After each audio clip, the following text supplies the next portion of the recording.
ఒక లెటర్ కూడా మీడియాకు వచ్చింది. అది అరుణాచల్ ప్రదేశ్, పాండిచ్చేరి, నాగాలాండ్ ఇటువంటి రాష్ట్రాల్లో రిజిస్టర్ అయిన బస్సులు అవన్నీ కూడా ఆల్ ఇండియా పర్మిట్లు తీసుకున్నాయి.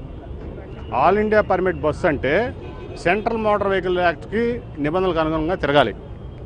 అది కొంతమంది ఉన్నతాధికారులకు తెలుసో తెలియదో నాకైతే తెలియదు. జనరల్గా ఒక ఐఏఎస్ అవనండి, ఒక ఐపీఎస్ అవనండి, ఒక ఎమ్మెల్యే అవనండి, ఒక ఎంపీ అవనండి, లేకపోతే ప్రభుత్వం అవనండి, తప్పులు జరుగుతూ ఉంటాయి, పొరపాట్లు జరుగుతూ ఉంటాయి ఓవర్ సైట్లో. కానీ కొంతమంది బాధ్యతాయుతమైనటువంటి వ్యక్తులు చెప్పినప్పుడు వాటిని సరి చేసుకుంటాం సమాజానికి మంచిది, రాష్ట్రానికి మంచిది, దేశానికి మంచిది.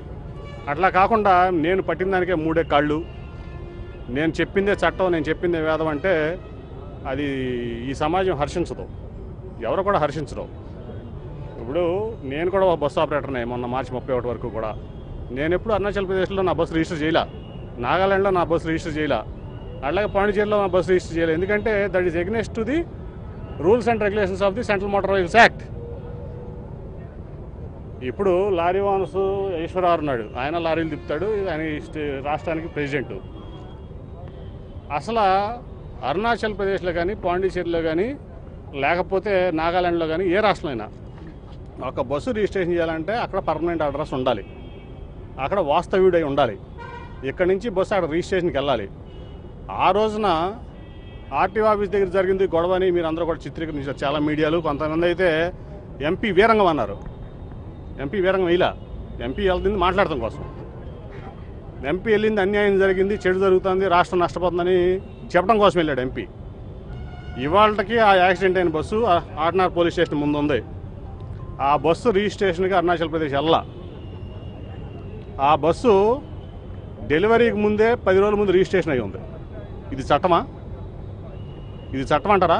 అట్లా 900 బస్సులు ఈ తెలంగాణ ఆంధ్ర అయ్యి బస్సులు డెలివరీ అవ్వక ముందే రిజిస్ట్రేషన్ అయినాయి. నాకు తెలిసి నేను పుట్టింది మోటార్ ఫీల్డ్లో, మా తాతగారు నా 1928లో బస్సు ఆపరేటర్. నాకు తెలిసిన చట్ట ప్రకారం లేకపోతే నేను కనుక్కున్న సెంట్రల్ మోటార్ వెహికల్స్ యాక్ట్ ప్రకారం సెంట్రల్ గవర్నమెంట్లో ఏ మోటార్ వాహనం అయినా సరే, అది కార్ అవనండి, స్కూటర్ అవనండి, మోటార్ సైకిల్ అవనండి, లేదా పెద్ద వాహనం అయినండి, ఫిజికల్ వెరిఫికేషన్ చేయకుండా రిజిస్ట్రేషన్ కానీ, ఫిట్నెస్ కానీ, పర్మిట్ కానీ ఇవ్వడానికి చట్టంలో లేదు. కళ్ళు మూసుకునే ప్రవర్తిస్తున్నారా ఈ ట్రాన్స్పోర్ట్ అధికారులని నేను చెప్తా ఉన్నా. ఆ రోజు ఒక అధికారి అడిగాడు, ఎంపీగా మాట్లాడా కేశినేని నాని గారు, ఆపరేటర్గా మాట్లాడాను, ఇవాళ ఎంపీగా మాట్లాడుతున్నా. వీళ్ళని వేలెత్తి చూపడం కోసమే, వీళ్ళు చేసే తప్పులన్నీ కూడా సరిగ్గా చూపించడం కోసమే, ప్రజలకి వీళ్ళు చేసే తప్పులన్నీ కూడా నేను వ్యాపారం మానేసుకున్నా. ఇవాళ నేను మార్చి 31న వ్యాపారం మానేసుకున్నా. ఇవాళ చెప్తున్నా, ఈ ట్రాన్స్పోర్ట్ డిపార్ట్మెంట్లో చేసే అన్ని పచ్చి బూతులు, చట్టానికి వ్యతిరేకమైన పనులు. వాళ్ళ అరుణాచల్ ప్రదేశ్, నాగాలాండ్ పర్మిట్లు రిజిస్ట్రేషన్ చేయడమే తప్పు. ఆ రిజిస్ట్రేషన్లో ఇవాళ ఇక్కడ ఉన్నటువంటి ఉన్నతాధికారులకి బుద్ధి వచ్చేటట్లు ఒక ఎంపీ లేఖ రాస్తే వాళ్ళ తప్పు తెలుసుకుని అరుణాచల్ ప్రదేశ్ ప్రభుత్వం, ముఖ్యమంత్రి గారు, ఎంఓఎస్ హోమ్ కిరణ్ రిజిజు గారు దాని మీద పట్టుబట్టి ఇది తప్పు జరిగింది, మన అధికారులు తప్పు చేశారు, మేము చాలా సిగ్గుతో తలదించుకుంటున్నాం మా అధికారులు చేసిన తప్పుకి, 2400 బస్సులు రిజిస్ట్రేషన్ క్యాన్సిల్ చేసిన ఘనత అరుణాచల్ ప్రదేశ్ ప్రభుత్వానికి, దానికి అరుణాచల్ ప్రదేశ్ ముఖ్యమంత్రికి, కేంద్ర ఎంఓఎస్ హోమ్ కిరణ్ రిజిజు గారికి నా ధన్యవాదాలు చెప్తున్నా. తప్పులు చేయడం సహజం, దాన్ని దాన్ని కరెక్ట్ చేసుకోవాల్సినటువంటి అవసరం ఉంది. ముఖ్యమంత్రి గారిని తప్పుదోవ పట్టించేటువంటి ఈ ఉన్నత అధికారులకి అందరికీ కూడా చెప్తా ఉన్నా, ఇది సమాజానికి మంచిది కాదు, రాష్ట్రానికి మంచిది కాదు. వాళ్ళు ఉన్నది చంద్రబాబు నాయుడు గారి ప్రభుత్వం, కరప్షన్ లేనటువంటి ప్రభుత్వం. ముఖ్యమంత్రి గారి కళ ఈ రాష్ట్రానికి కరప్షన్ లేకుండా చేయడం. దానికి అనుగుణంగా ఎమ్మెల్యేలైనా, ఎంపీలైనా, మంత్రులైనా, ఉన్నతాధికారులైనా పనిచేయాలి. ఒక గవర్నమెంట్ 20 అది ఆల్ ఇండియా పర్మిట్లు మీకు చెప్పాల్సిన పని లేదు, సర్క్యులర్ జారీ చేసింది. వాళ్ళు 2400 బస్సులు రద్దు చేశామని చెప్తా ఉన్నారు. మీకు వాట్సాప్లో ఆర్డర్ కాపీలు సర్వ్ చేశారు, ఆర్డర్ కాపీలు మెయిల్లో పంపిస్తూ ఉన్నారు. అది చాలు మీకు. అది అరుణాచల్ ప్రదేశ్ బస్సు బాంబేలో తిరుగుతుందా, ఢిల్లీలో తిరుగుతుందా, రాజస్థాన్లో తిరుగుతుందా, ఆంధ్రాలో తిరుగుతుందా అనేది అరుణాచల్ ప్రదేశ్ గవర్నమెంట్ తెలియదు. రూల్ 85/3 ఆఫ్ సిఎంఈ రూల్స్ ప్రకారం ప్రతి ఆల్ ఇండియా టూరిస్ట్ బస్సు సొంత రాష్ట్రంలో ఎక్కించుకోవాలి, సొంత రాష్ట్రంలో మాత్రమే దించాలి. నా బస్సు ఆంధ్రాలో రిజిస్ట్రేషన్ అయ్యి ఉంటే ఆంధ్ర నుంచి బాంబే వెళ్ళాలి, బాంబే నుంచి వెనక్కి రావాలి. అంతేగాని అరుణాచల్ ప్రదేశ్లో రిజిస్ట్రేషన్ చేసిన బాంబే టు ఢిల్లీ, ఢిల్లీ టు బెంగళూరు, బెంగళూరు తిరగడానికి వీల్లేదు. అరుణాచల్ ప్రదేశ్ నుంచి బాంబే వెళ్ళాలి, బాంబే నుంచి మళ్ళీ వెనక్కి అరుణాచల్ ప్రదేశ్లో దింపాలి. అది రూల్స్. స్టేజ్ క్యారియర్లు తిరగడానికి వీలు లేదు. ఒక్క రూల్ కాదు వైలేషను. ఒక్కొక్క బస్సు మీరు చూశారు. ఇప్పుడు ఆ యాక్సిడెంట్ అయిన బస్సు అక్కడే ఉంది. మొన్న ఒక బస్సు పడిపోయింది, మీరు కూడా చూపించారు మీ టీవీల్లో. వీటన్నిటికీ అనుమానం 3.5 అడుగులు పెంచేసి ఉంది. అంటే సెంటర్ ఆఫ్ గ్రావిటీ బస్సు తప్పిపోతుంది, స్టీరింగ్ కంట్రోల్ తప్పిపోతుంది, డ్రైవర్ తప్పులే, వీటిలో అన్ని ఓనర్ల తప్పులే, ట్రాన్స్పోర్ట్ అధికారులు తప్పులే. ఇప్పటికైనా ట్రాన్స్పోర్ట్ డిపార్ట్మెంట్ మేలుకోవాలి.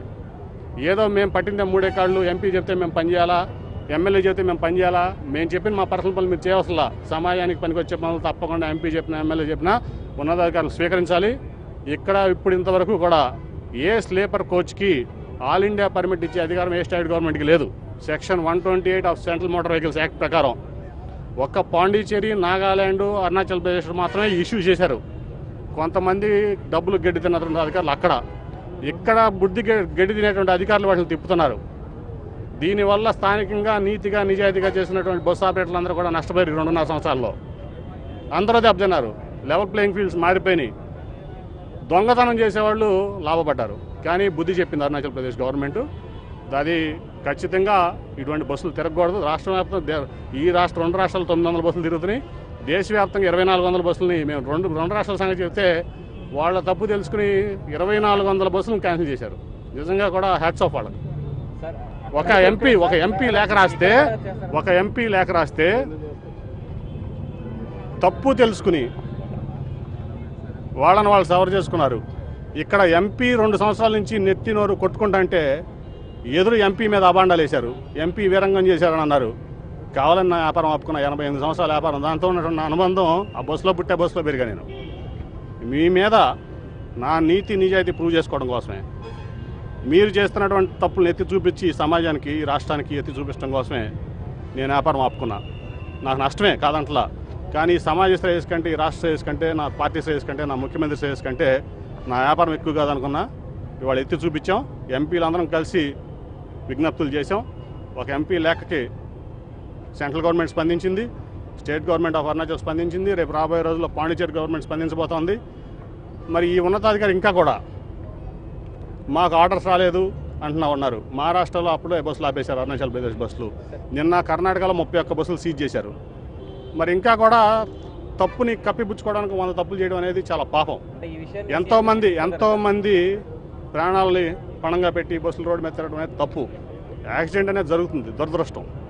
కానీ ఇది జరిగేది ఘోరం, అన్యాయం. అంటే సార్ కమిషనర్ అనేది ఏంటంటే రిజిస్ట్రేషన్లు ఎక్కడ క్యాన్సిల్ చేయలేదు, అవి వయలేషన్ ఏమైనా జరిగిందేమో వెరిఫై చేయమని అక్కడ డీటీసీలని అక్కడ ట్రాన్స్పోర్ట్ కమిషనర్ ఆదేశించాడు అని మాత్రం అంటున్నారు కమిషనర్. ఒక తప్పును కప్పిపుచ్చుకోవడం కోసం 100 తప్పులు చేస్తూ ఉన్నారు ఉన్నతాధికారులు, ట్రాన్స్పోర్ట్ డిపార్ట్మెంట్ చెందిన ఉన్నతాధికారులు. క్యాన్సిలేషన్ అయ్యిందని చెప్పి ఆల్రెడీ ఆర్డర్ కాపీలు అన్నీ సర్వ్ అయినాయి. కావాలంటే మీరు చీఫ్ సెక్రటరీ గారితో మాట్లాడుకోవచ్చు, ప్రిన్సిపల్ సెక్రటరీ ట్రాన్స్పోర్ట్తో మాట్లాడుకోవచ్చు, అవసరమైతే ఇక్కడ నుంచి చీఫ్ సెక్రటరీ అరుణాచల్తో మాట్లాడుకోవచ్చు.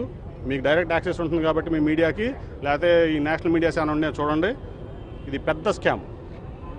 ఇది 2400 బస్సులు అరుణాచల్ ప్రదేశ్లో, దాదాపు ఇంకా 3000 బస్సులు పాండిచేరిలో రిజిస్ట్రేషన్ అయ్యి తిరుగుతున్నాయి. అంటే మన రాష్ట్రంలో 900 బస్సులు ఇట్లా తిరుగుతున్నాయి అంటే నిజంగా కూడా ఒక తెలుగుదేశం పార్టీలో నిజాయితీ గల కార్యకర్తగా నేను చాలా సిగ్గుపడుతున్నా. ఇటువంటి ఉన్నతాధికారులు తప్పుడు సమాచారం ప్రభుత్వానికి ఇవ్వడం అనేది చాలా తప్పు. ఇటువంటి ఉన్నతాధికారులు ఉన్నతంగా ఉండాలి, అంతేగాని వాళ్ళు చేసిన తప్పు కప్పించుకోవడానికి 100 తప్పులు చేయకూడదని నా అభిప్రాయం.